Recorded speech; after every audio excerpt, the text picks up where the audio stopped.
Ola Marias! Welcome back to my channel, and as you can see for today's video, tayo po ay magmumukbang. And at the same time, since malapit na po akong mag 31, gagawa din po tayo ng Q&A or 31 Q&A tag sa akin. And ito po ang ating special guest ng aking kapatid. Medyo matagal-tagal na siyang hindi nagpapagupit at hindi nakikita sa channel natin. So, meron tayo ditong dalawang sushi bake kasi nakikrave ako for the entire quarantine period. Ito talaga yung in na pagkain. And who's the best person to do a mukbang other than my brother? So, itong isang ito, ilalagay ko yung link sa description box and insert ko na lang yung picture niya dito. This one came from Sweet Hymns and Pastries. Ito, ang kanyang box. It came with this box. And the other one is from MB Kitchen. So, this is more of like a mukbang slash review ng mga sushi bake na to. And super excited na ako. So, habang kumakain kami, i-review namin yung products at the same time, i-ask niya ako ng questions. And of course, meron tayong soft drinks on the side. So, simulan na natin. Ano gusto mo unahin?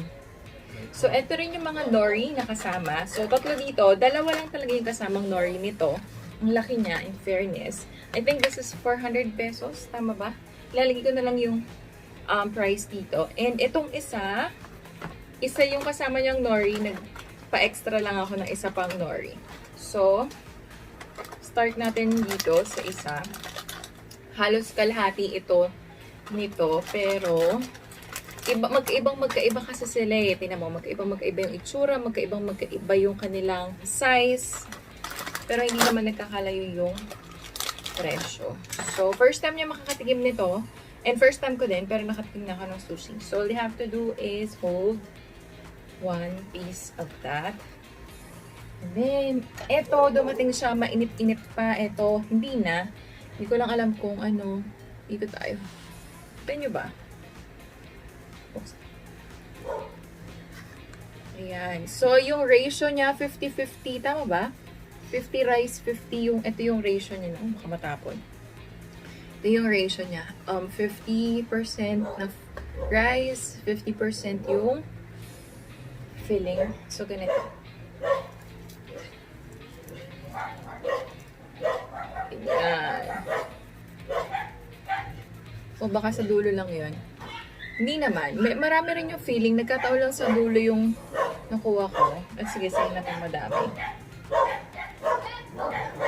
Mga 70-30 naman siya. Pag hindi dulo or corner. Cheers!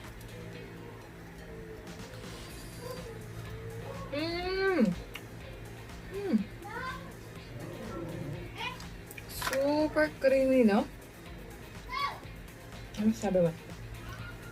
At lang. Ang creamy niya. So, pa isa pa. Bago tayo lumipat sa kabila. Ganito siya. Kapag hindi siya na corner. Ganyan. So, 70-30 siya. 70 rice. 30 pie filling. Isa pa para talagang ma-experience namin yung lasa. And then, magsa-start na tayo ng ating Q&A. Medyo mainit kasi siya, so runny ng konti. Medyo creamy and runny yung topping.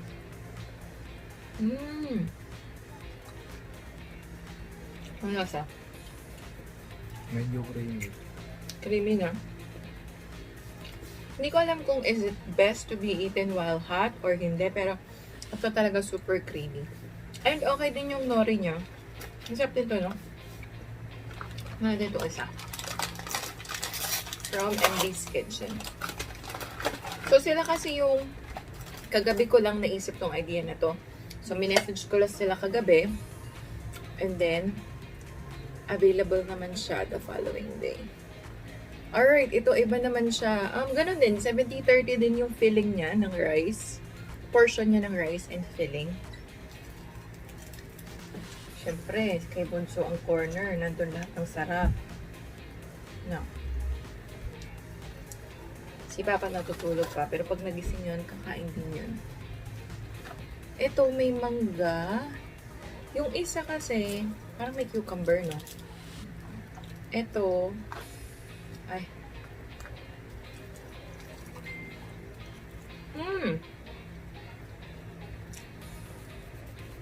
Ibang-iba yung lasa niya, no?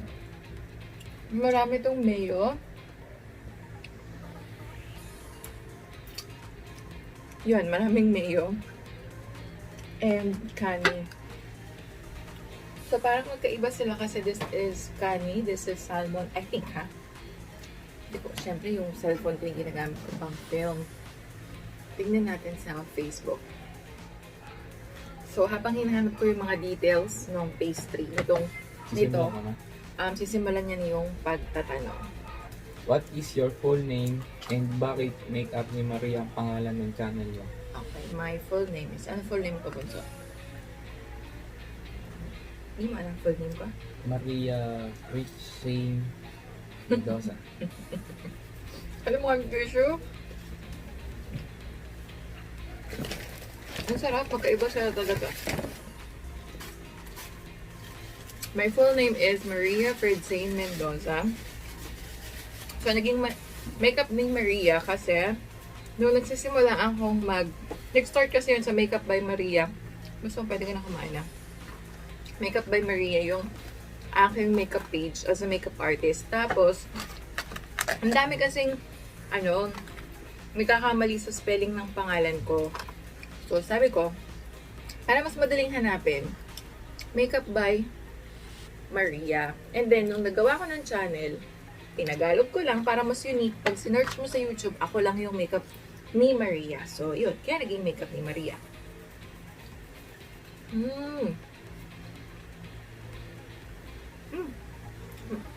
Medyo maanghang to. Next na. Ilan taon ka na and ilan taon ka nang nagsimula kang mahilig sa skincare and makeup? Okay. So, I am turning 31. And nag-start ako mahilig sa makeup sa skincare nung 20 years old ako.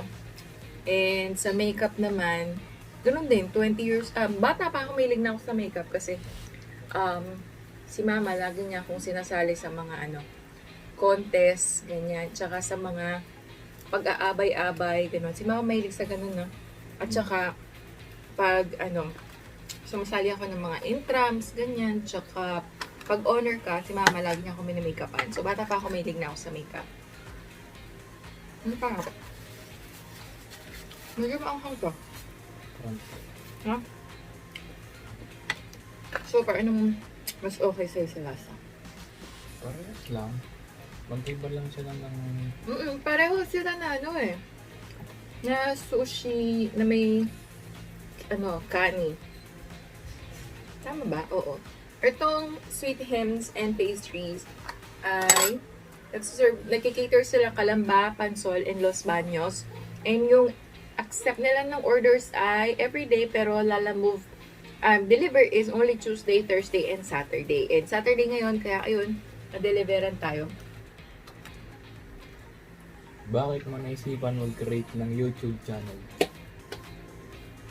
So, 2016, nag-stop ako mag-work kasi ginusto ko na, almost 9 years na akong nag-work. And nag-decide kami na mag-stop na ako para hindi na masyadong akong nai-stress kasi bigla akong tumaba, nalaman ko na meron pala akong PCOS, may problema ako sa matres, kaya ako biglang tumaba. Nagkaroon ako ng maraming pimples, ganyan. So, para mas maalagaan yung health ko, nag-decide kami na mag-stop na ako mag-work. Ayun. And dahil doon, wala pang 6 months, tamad na ako. Wala akong maisip ibang gawin. So, ayun, nag-start ako manood ng mga YouTube hanggang sa naisipan ko na why not mag-create ng sarili kong channel. Pero naging active lang ako 2 years ago, although nag-open ako ng channel 2016 pa.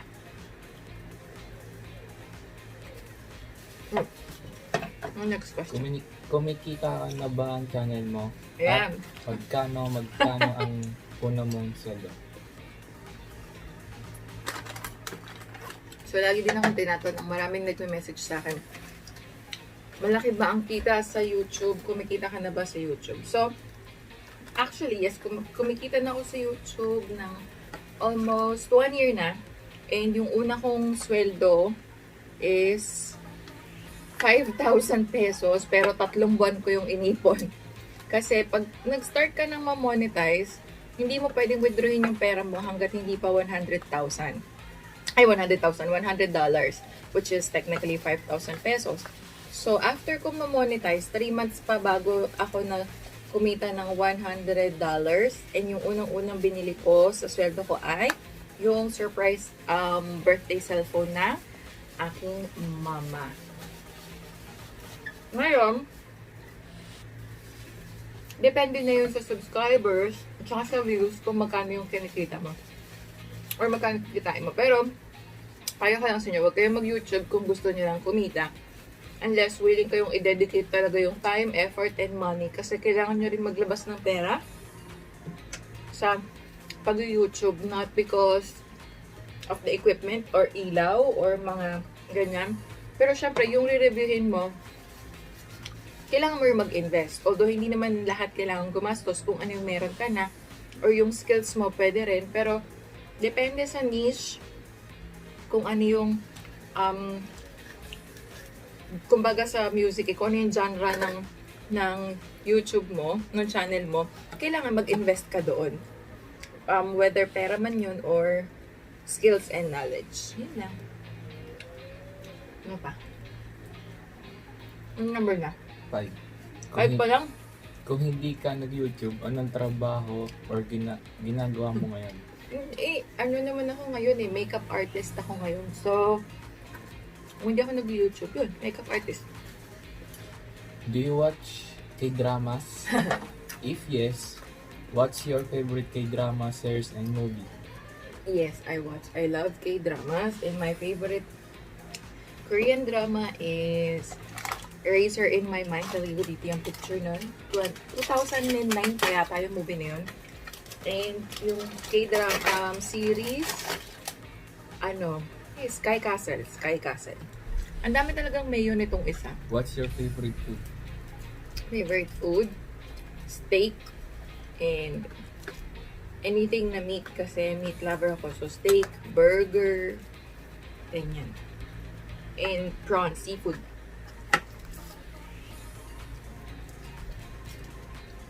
Pero sila masarap nyo, pero magkaiba sila ng atake pagdating sa... Kasi ito may mangga, maraming mayo,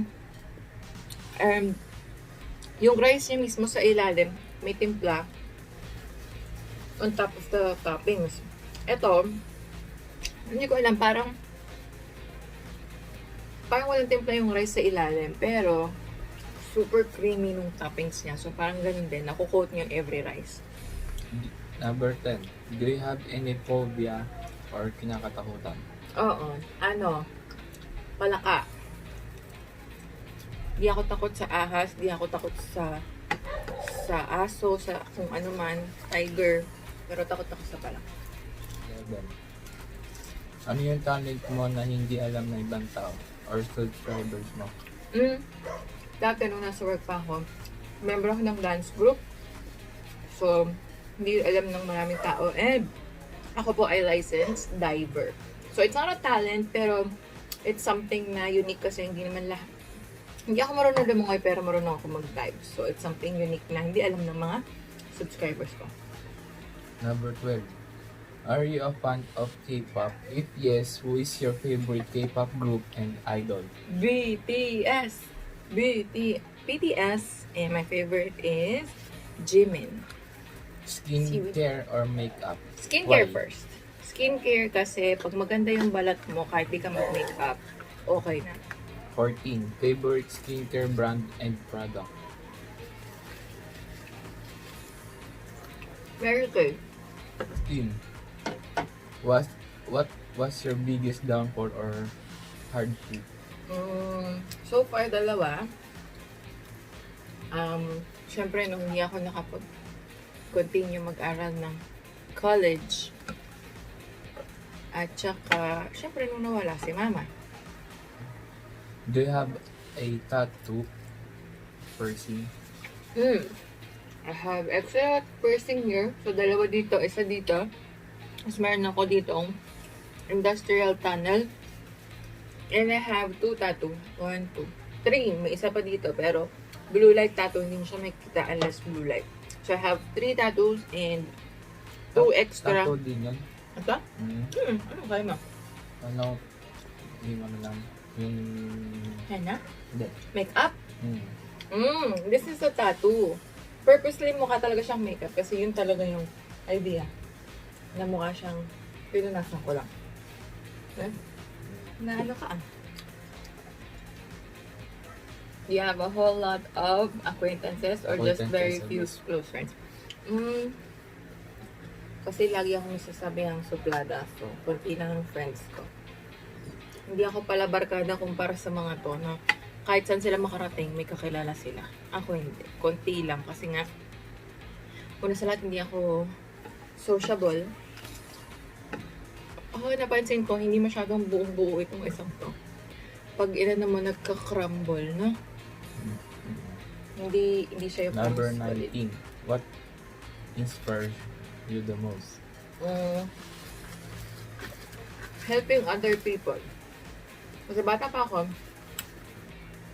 in-install na yun sa utak ko ni Lola Delin. You have to help other people all the time. Camera ko pala nakaslan. So yun. Pag tinulungan ka, dapat ipasa mo yung tulong mo sa ibang tao. So, may it be financially or kahit anong tulong. Like sa channel ko, tinutulungan ko yung mga hindi marunong sa skincare. Hopefully, nakakatulong ako sa hindi marunong sa skincare at makeup. What is your shoe size and how many pair of shoes do you have? My shoe size is 9.5. 8.5 sa lalaki. Size 41 euro. And, tira natin si Papa. Meron akong, ngayon konting na lang kasi na hindi na ako naalis. Nung nag-work ako, marami ako shoes, mga nasa 20. Mag-insert ako ng picture dito. Ngayon, ang flat shoes ko na lang or female shoes ay nasa mga 6. Tapos rubber shoes ko or sneakers, 6 din. Ganun na lang. Konti na lang sila. Number 21. Do you like bags and what's your favorite bag? Yes. Lahat naman yata mahilig sa bag. Dati din marami akong bags. Nasa mga 12 yata.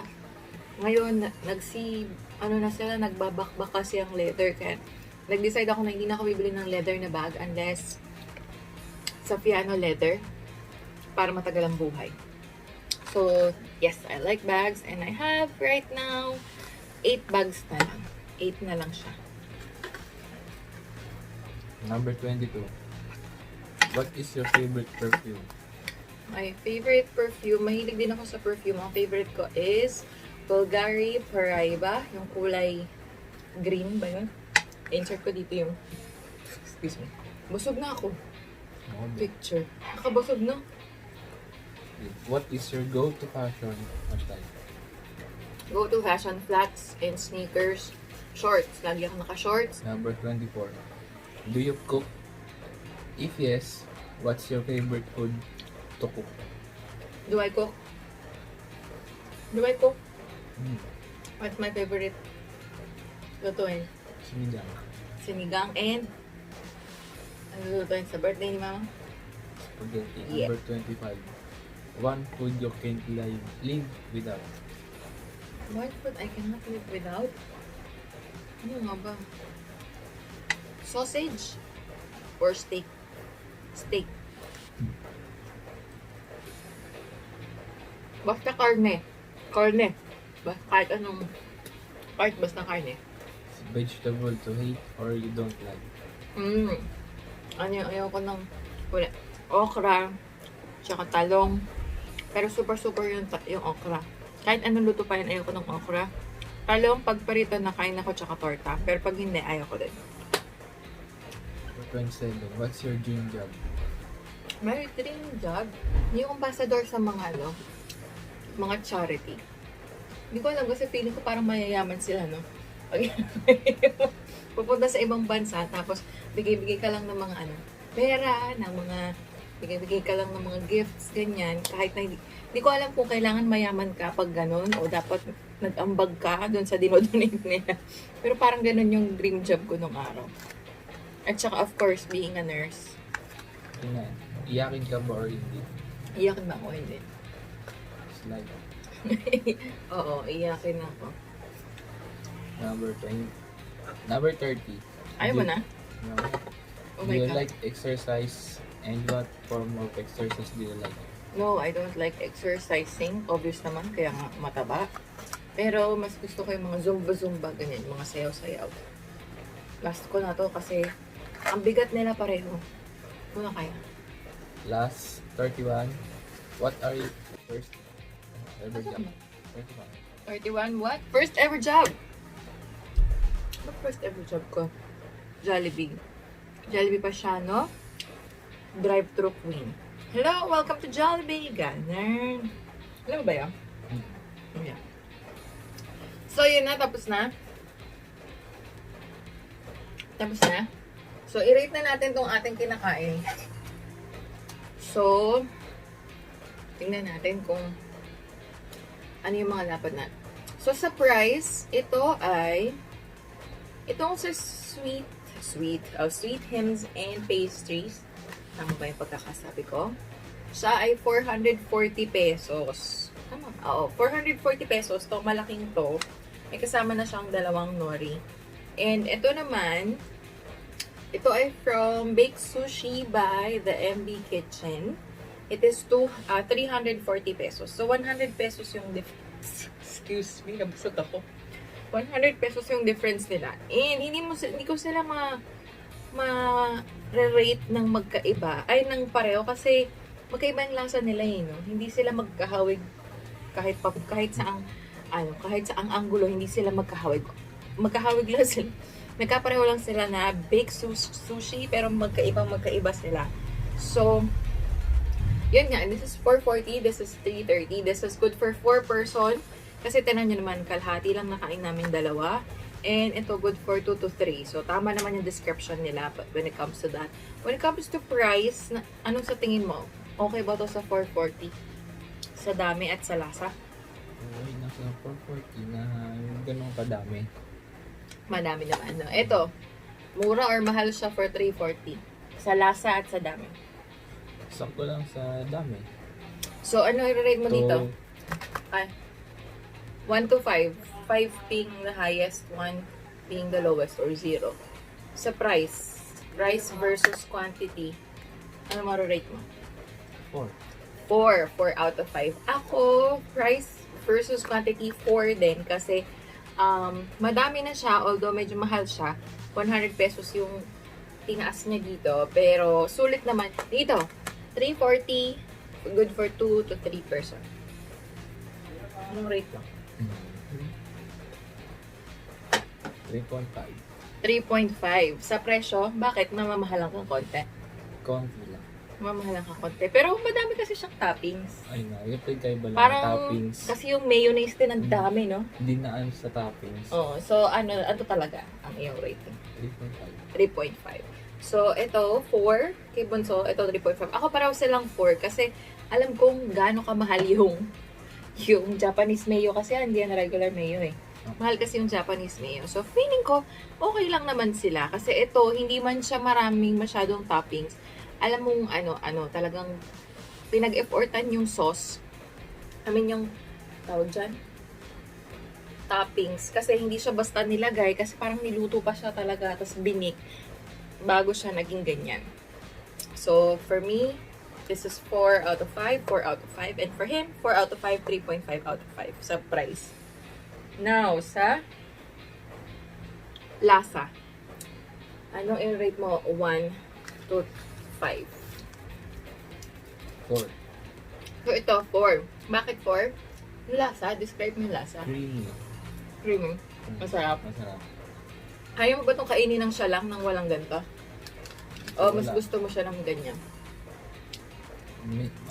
Kakain na meron ganito. Mas gusto mo siya ng may nori? Okay, ito. Anong rating mo? 4 din. 4 din. Parang 4. Pantay lang yung lasa. Ako, I'm giving this, both of them 5. Kasi, first time kong kumain. So, I don't have any comparison to... I don't have a model to compare with. So, para sa akin, ang aking taste, this is 5 out of 5. Pareho silang 5 out of 5 kasi pareho silang masarap. Mahirap silang i-compare kasi sobrang magkaiba talaga yung kanilang atake when it comes to taste and presentation. So, kung ako sa inyo, tikman nyo sila pareho para malaman nyo kung ano yung difference nilang dalawa. So, kung ikaw ay mas mahilig on the mayo side, na maraming mayo, at gusto mo yung nakakain mo yung pieces of kani, dito ka sa MB's Kitchen. Kung ikaw naman ay more on doon sa baked talaga, as in gusto mo talaga yung mga baked products, yung tipo na creamy texture ang gusto mo when it comes to your baked sushi, panalo talaga itong si Sweet. Ano pangalan nito? Sweet Hymns and Pastry. So, I'm giving it 5 out of 5 and also 5 out of 5. So, that's it for today's video. Ilalagay ko na lang yung parehong link nilang dalawa sa description box below. And sana may natutunan kayo about me, or kung wala man, natuwa man lang kayo sa video na to. And I hope to see you guys on my next video. Goodbye! Naku, hindi ako nangiti. Baka may tinga pa ako.